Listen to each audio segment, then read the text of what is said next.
It's not what you think. Stitches was the name of a horse.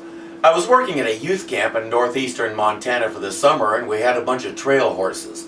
Stitches was one of the wagon team horses, so he was huge, but he could be ridden the regular way too. There were about 8 horses, as I recall, and late at night a couple of friends and I would sneak down to the corral, grab a lead rope and ride some of the horses around the corral bareback just for the fun of it. We wouldn't work them hard, it was more or less a bonding time, just getting to know the horses.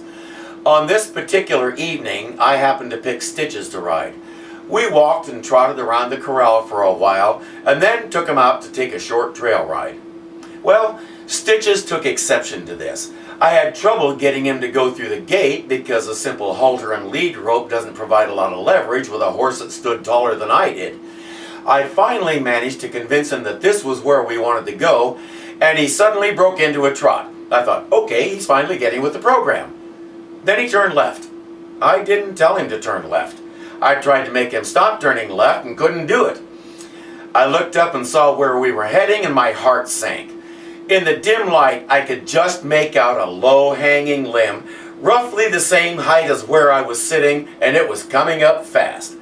I tried to duck down and go under it, but it caught me across the back like this.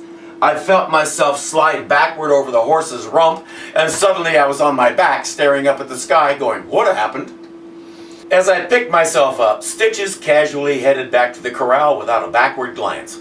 My friends didn't try to stop him and couldn't have if they'd wanted to. They were laughing too hard. I couldn't blame them.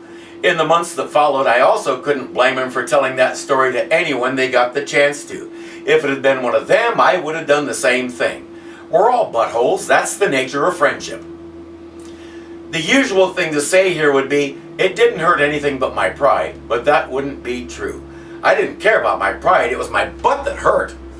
But at least there was no blood, so I didn't have to have stitches. Until next time.